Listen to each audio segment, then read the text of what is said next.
तो hello everyone, Pooja is here from Gyan Academy. तो चलो देखते हैं आज प्रैक्टिस सेट के 1.5 के प्रॉब्लम। ऑलरेडी 1-2 प्रॉब्लम्स हमारे यूट्यूब चैनल पे अपलोड हो गए हैं। तो हम देखते हैं क्वेश्चन नंबर 3। तो यहाँ पे पूछा गया है कि the sum of the father age and twice age of his son is 70। If the we double the age of this father and add is to the age of his son and sum is the 95, find their present ages। हमें क्या find करना है, ये हमें conclusion सबसे पहले निकालना होगा। तो हमें कुछ फादर और सन के एज गिवन है इन द वर्टिकल फॉर्म में, इक्वेशन फॉर्म में। ऑब्वियसली हम लीनियर इक्वेशन इनटू वेरिएबल की प्रॉब्लम्स देख रहे हैं, तो हमें इक्वेशन के फॉर्म में ही सिचुएशन गिवन रहेंगी और हमें दोनों के प्रेजेंट एजेस निकालने हैं। ठीक है, तो सबसे पहले जो चीज़ हमारे पास नहीं है वो हमें कंसिडर करना पड़ेगा। तो चलो देखते हैं इसे कैसे सॉल्व करते हैं। ये है प्रैक्टिस सेट 1.5 का क्वेश्चन नंबर 3। तो मैंने वैसे यहाँ पे क्वेश्चन ऑलरेडी लिखा हुआ है। तो सबसे पहले आपको मेंशन करना है सॉल्यूशन, और जो चीज़ हमारे पास नहीं है वो कंसीडर करना है। जैसे सम ऑफ द फादर एज, हमें दो सिचुएशन पूछी गई है यहाँ पे, एक तो फादर एज पूछी गई है और एक तो सन एज पूछी गई है। तो यहाँ पे हमें कंसीडर करेंगे कि consider the father age is the father age equal to x year. ठीक है, हमने फादर एज को क्या कंसिडर किया है, x year, and sons age equal to y year. ठीक है, अब हमारे पास ना यहाँ पे ये दो सिचुएशन हमने कंसिडर की है कि फादर एज एक्स है और सन एक्स वाई है। ठीक है, तो इसके बाद हमें ना एक इक्वेशन दिया होता है इन द वर्टिकल फॉर्म, जो कि इन सारे वर्टिकल फॉर्म में ही छुपा होता है।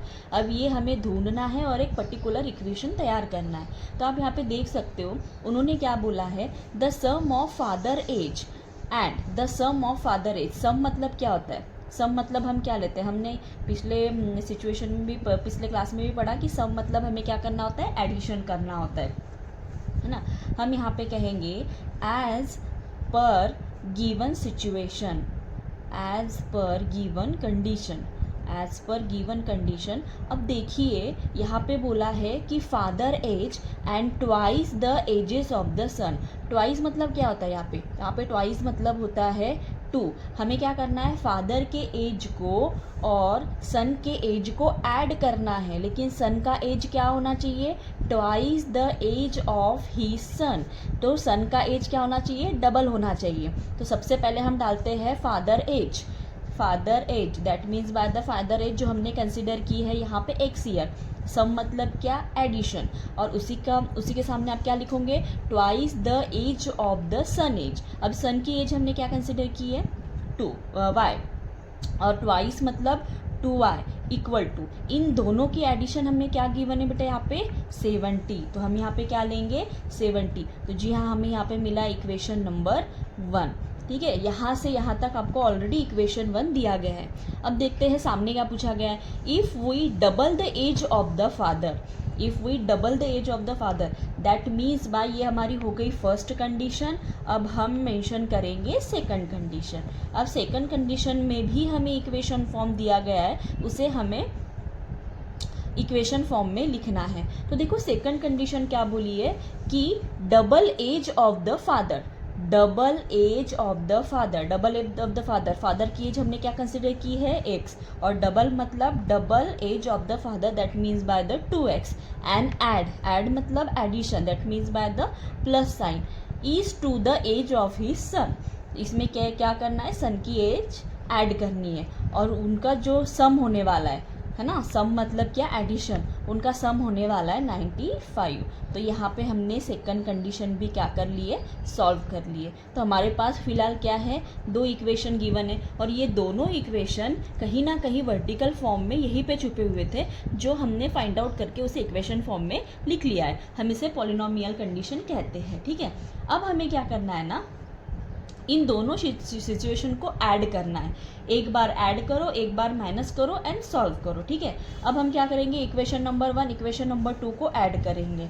तो आप लिखो यहाँ पे adding equation number 1 plus equation number 2, adding equation number 1 equation number 2। तो हमारे पास इक्वेशन नंबर क्या है बेटा, x plus 2y equal to 70। यहाँ पे एडिशन बहुत केयरफुली करना है आपको, थोड़ी सी भी मिस्टेक हो जाने के बाद गलती हो सकती है।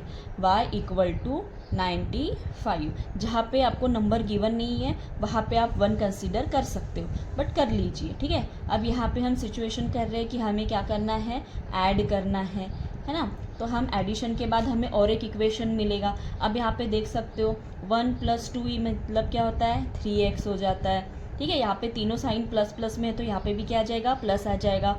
2 + 1 क्या हो जाएगा, 3y हो जाएगा इक्वल टू 70 + 95 मतलब हो जाता है 165। और ये जो मिला है ये हमें मिला है इक्वेशन नंबर 3। ये क्या मिला है हमें, इक्वेशन नंबर 3। अब देखो बेटा इसके बाद क्या करना है, इसके बाद आप देख सकते हो इस इक्वेशन में ना कॉमनली नंबर क्या मिल रहा है, हमें 3 मिल रहा है। मगर मतलब इस अगर इक्वेशन में हम डिवाइडिंग बाय 3 कर लेते हैं तो हमें एक सोल्यूशन नंबर मिल जाता है, ठीक है ना। अगर आपको कॉमनली कोई नंबर मिल रहा है जिसे हम डिवाइड कर सकते हैं या फिर जिसे हम कॉमन निकाल सकते हैं तो वो स्टेप आप पहले कर लीजिएगा। तो इसे हम कर लेते हैं डिवाइडिंग बाय 3, ठीक है। इस इक्वेशन को डिवाइडिंग बाय 3 कीजिए, 3 dividing by x plus 3 dividing by y equal to 165 dividing by 3। तो इसका एक सुलझा हुआ इक्वेशन आपको मिलेगा और वो इक्वेशन है, इसे ये तो चला जाएगा, कट हो जाएगा, y प्लस ये भी कैंसिल हो जाएगा तो ये भी मिल जाएगा y, x plus y equal to, और ये हमें मिलता है 35, ठीक है।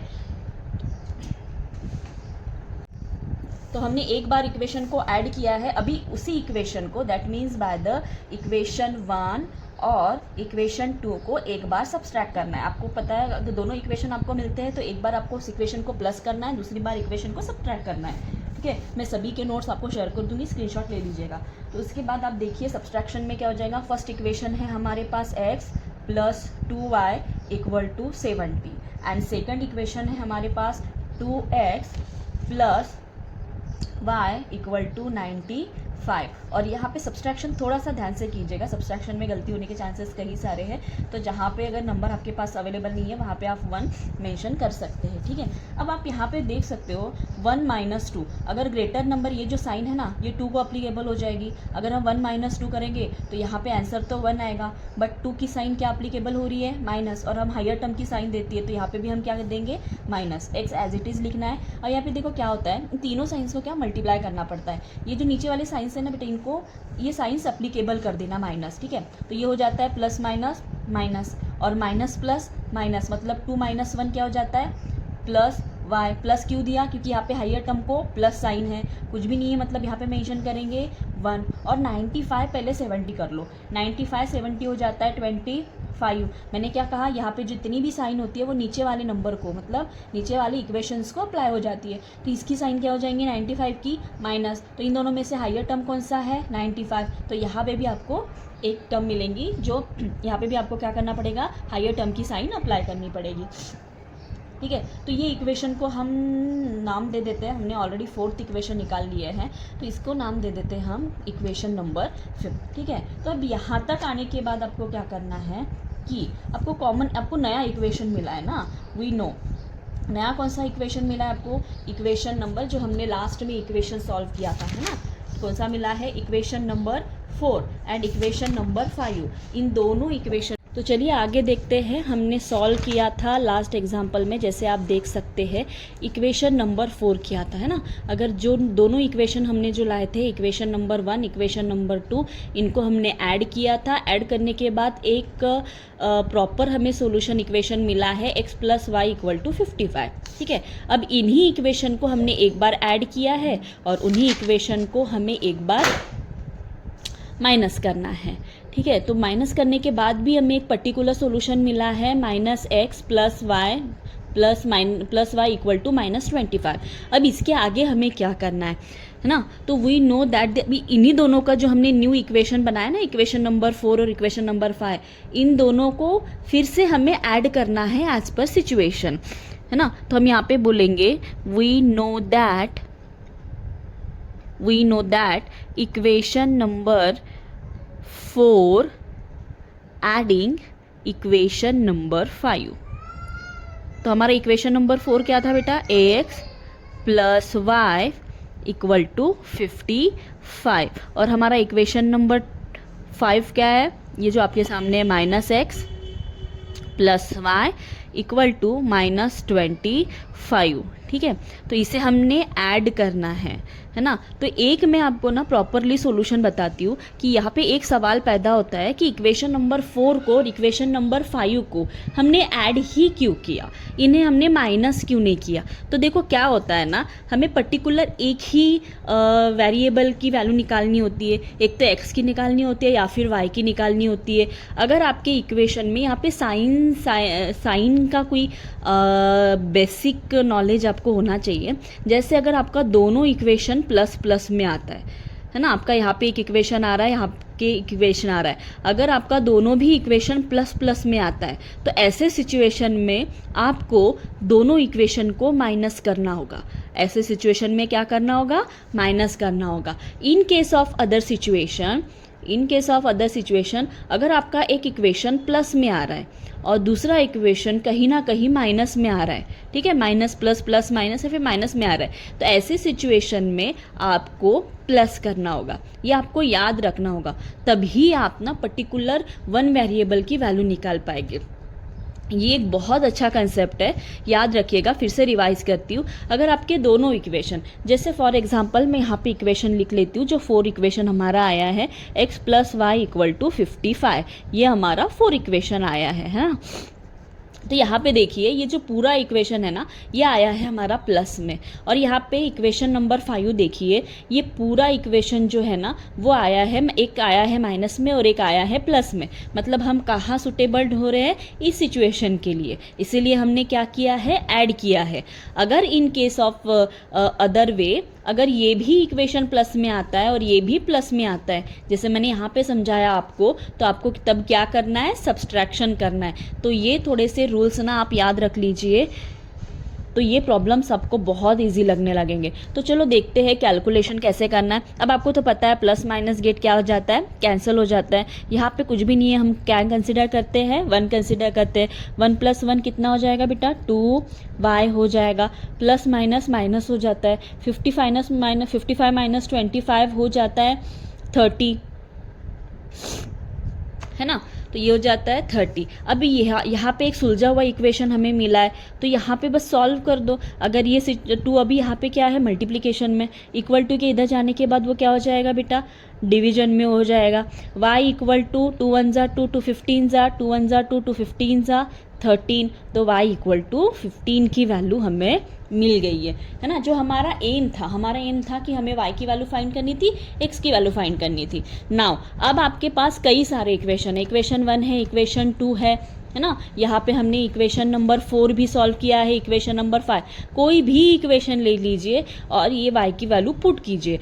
इन जितने भी इक्वेशन है, कोई भी इक्वेशन में अगर आप y की वैल्यू पुट करते हो तो भी आंसर सेम ही आने वाला है, ठीक है। तो चलो हम इक्वेशन नंबर 1 ले लेते हैं या फिर 2 ले लेते हैं। हमारा इक्वेशन नंबर 1 क्या था बेटा, x प्लस, हम यहाँ पे बोलेंगे फ्रॉम इक्वेशन 1, तो हम बोलेंगे x plus 2y equal to 70 था, है ना। ये हमारा इक्वेशन नंबर 1 था। तो इसमें पुट कीजिए y की value, x plus 2 multiplication of 15 equal to 17। इसका मतलब क्या हो जाता है, x plus 2 multiplied by 15 equal to 17। तो x प्लस 15 2 ज़ा 30 equal to 17 and x equal to 70 minus 30. That means by we get a value of 70 minus 30 is means by 40x. अब final में आप क्या करोगे, फाइनल में आप क्या करोगे, कि आपका सवाल y और x था,